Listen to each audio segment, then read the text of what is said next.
Endi mustahab ismlar, qaysi ismlar chiroyli hisoblanadi? Payg'ambarimiz sahih hadisda, Imom Muslimning sahihlarida keltirgan aytadilar, "Xoyrul asma'i Abdulloh va Abdurrahman." Ismlarning yaxshisi Abdulloh va Abdurrahman. Bu mutlaq afzal ismlar. Chunki payg'ambarimiz xoslab aytadi mana shu ikkita ismni. Va umuman Alloh taoloning ismiga bog'langan Abdu bilan boshlanadigan ismlar ham mana shu chiroyli ismlardan hisoblanadi. Abdul Bori, Abdul Qodir, Abdul Malik, Abdul Rahim. Allohning ismiga bog'lanadigan Abdu bilan boshlanadigan ismlar.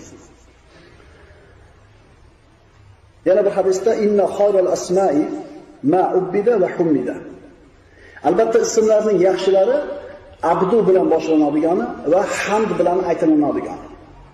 Ya'ni o'ziga so'zni hamd Abdullah tushunadi.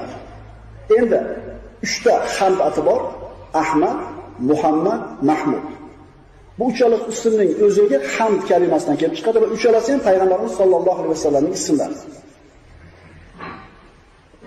Yana mustahab bo'lgan chiroyli ismlardan tarixda iymon bilan, solih amallari bilan tanilgan kishilar, sahobalar. Abu Bakr, Umar, Usmon, Ali, Zubayr, Xolid va boshqa ulug' sahobalarning ismlari. Bu ham chiroyli sanaladigan ismlardir. Yana mustahab bo'lgan ismlardan Nabiy sollallohu alayhi vasallamning ahli baytining a'zolarining ismlari, oilasining a'zolarining ismlari. Chunki mana shu insonlarni yaxshi ko'rganligimizdan qo'yamiz ismlarini. Yana mustahab bo'lgan